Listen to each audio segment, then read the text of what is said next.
Yahoo minasan, welcome back again with Mr. K di sini. Oke, tanpa banyak basa-basi gak jelas karena spoiling detail dari Reddit kali ini sedikit singkat. Monggo, enjoy spoiling time 1023, oke? Let's go.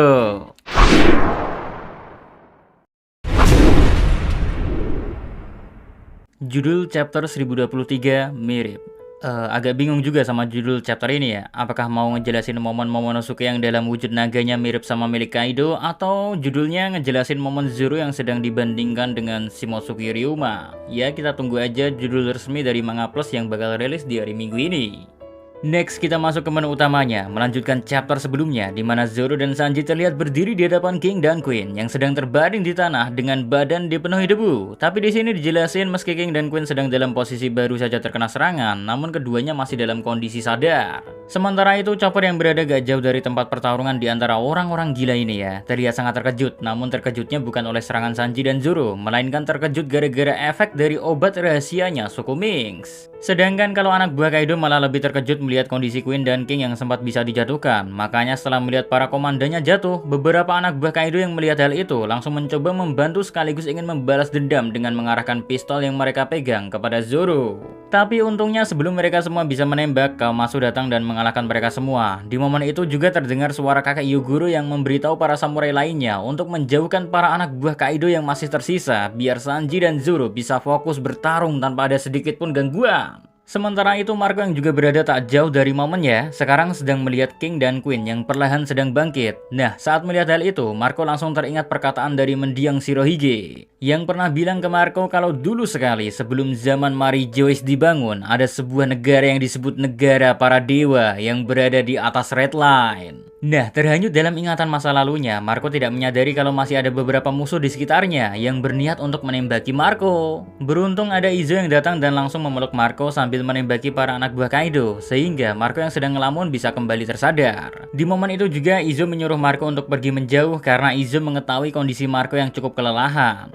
Lalu di momen lain pun, King dan Queen terlihat sudah kembali berdiri dan siap bertarung kembali. Setelah sebelumnya menerima serangan yang cukup mengejutkan, tapi uniknya sesaat setelah mereka berdiri, Queen langsung nge-rap dan bilang, "Yo, serangan kalian gak mempan sama sekali. Kekeringan, wabah, kebakaran, kami adalah 3 bencana yang melindungi Kaido." Well, beres nge-rap, si Queen langsung main nembakin laser beam aja ke arah Sanji dan Zoro. Untungnya serangan beam dari Queen masih bisa dihindari oleh keduanya. Tapi anehnya, meski Sanji dan Zoro berhasil menghindari serangan itu ya, Zoro merasa kayak ada yang aneh sama Sanji.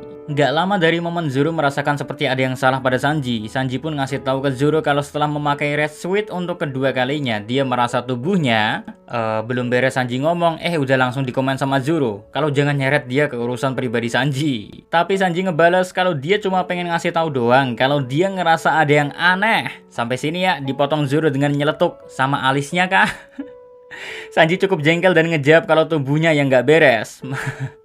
Masih aja sempat-sempatnya bercanda ya dua kuculuk ini. Lanjut ketika Sanji dan Zoro lagi ngobrol tadi ya, King tiba-tiba datang menerjang ke arah Sanji dengan pedangnya, tapi Zoro dengan sigap menahan serangan dari King dengan pedangnya juga. Sementara Queen yang melihat celah mencoba mengambil kesempatan dengan mencoba menyerang Zoro dengan teknik barunya yang disebut Bridal Graver. Serangan itu mengubah rambut cakar milik Queen menjadi berapi-api. Namun untungnya Sanji juga datang untuk membackup Zoro dan menahan cakar milik Queen. Melihat serangannya ditahan, Queen seketika tertawa dan bilang kalau Sanji pasti salah satu dari cyborgnya Girma. Karena sepengetahuan Queen, semua anak dari Judge adalah cyborgs. Queen juga menunjuk kakinya Sanji dan mengatakan kalau kaki itu pasti kaki robot dan bisa terbakar kalau Sanji mau.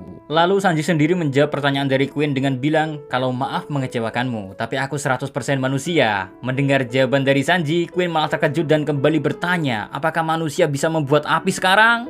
Apakah kau berasal dari ras Lunaria atau semacamnya? Nah, setelah momen disebutkannya ras Lunaria, panel pun langsung memperlihatkan wajah King yang mana King diam-diam ngedengerin apa yang diobrolin sama Queen dan Sanji.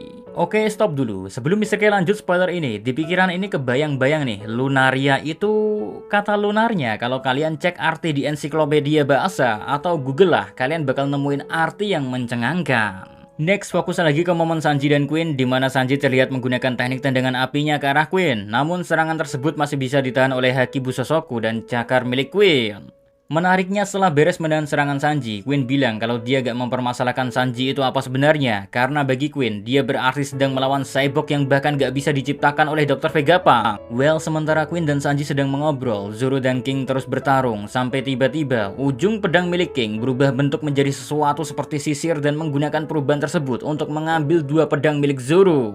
King kemudian melemparkan pedang milik Zoro dan malah melakukan serangan dengan tangan kosong ke arah wajah Zoro. Sesaat serangan pukulan dari King terasa seperti mengenai wajah dari Zoro ya, namun pada kenyataannya Zoro masih bisa menggerakkan sedikit kepalanya tepat waktu dan dia berhasil menghentikan pukulan dari King dengan satu pedang yang tersisa di mulutnya. Nah, melihat kombinasi serangan King yang seperti itu, Zoro berkata kalau gaya bertarung King sangat aneh, tapi King merasa kalau dalam pertarungan sesungguhnya gak ada gaya bertarung yang tetap. Sebuah improvisasi selalu perlu untuk dilakukan.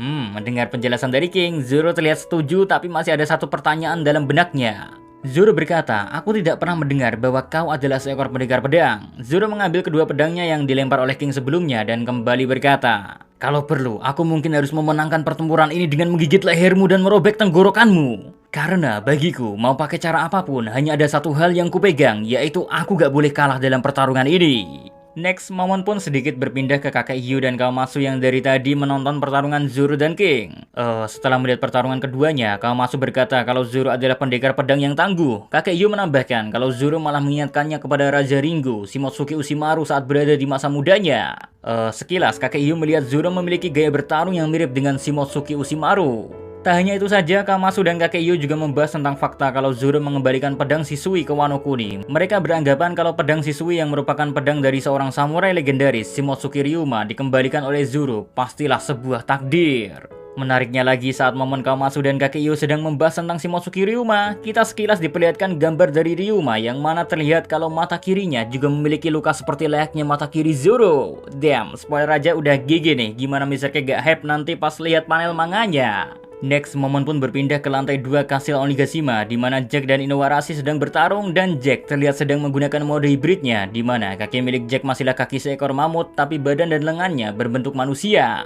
Kepala dari Jack juga digambarkan campuran dari bentuk manusia dan bentuk mamutnya, di mana ia mempertahankan belalai mamut dan juga taringnya. Jack terlihat menyerang Inuarashi menggunakan belalainya, seperti yang pernah diperlihatkan saat Jack menyerang Pulau Zou, tapi Inuarashi malah menangkap belalai dari Jack dan melemparkannya keluar ruangan. Sayangnya, meski sebenarnya Inuarashi berniat melempar Jack seorang diri, namun nyatanya keduanya ikut terlempar, sehingga mereka berdua jatuh ke halaman di mana Asura tidak sadarkan diri.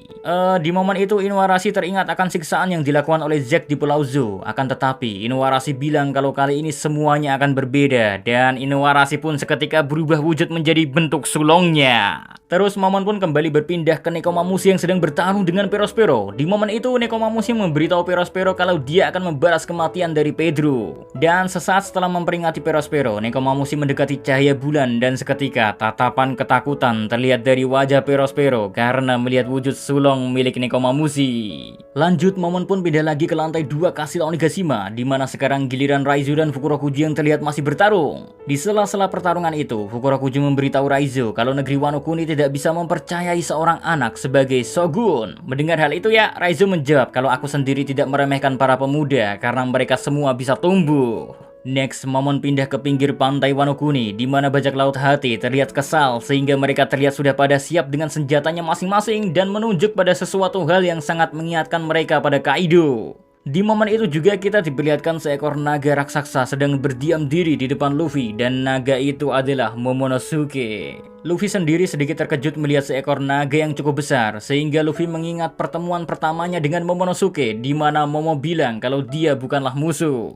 Lalu sekarang Momo sudah berusia 28 tahun berkata pada Luffy kalau Shinobu lah yang membuatnya tumbuh 20 tahun dengan kekuatan buah iblisnya. Sementara itu di sisi lain Shinobu terlihat sedang menangis karena dia sangat mengingat betul bagaimana dia membesarkan Momonosuke, namun sekarang dia malah mengubah tuannya tersebut ya menjadi lebih tua secara paksa. Di chapter ini pun masih belum diperlihatkan bagaimana muka Momo saat sudah berusia 28 tahun karena kita hanya melihat gambar Shinobu yang memegang tangan Momonosuke. sehingga masih belum terlihat keseluruhan tubuhnya. Namun yang jelas, Momonosuke sekarang jauh lebih tinggi dari Shinobu. Besar kemungkinan tinggi Momo seukuran Luffy karena kepala Shinobu hanya setinggi sikunya Momo.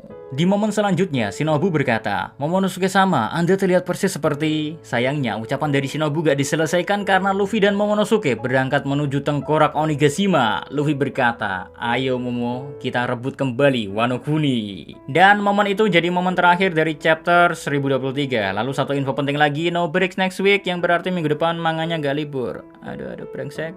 Kenapa libur aja deh, udah sensei. So, see you again next time. Adios, Caramelo. Stay safe everyone. Salam Animedia, oke? Animedia.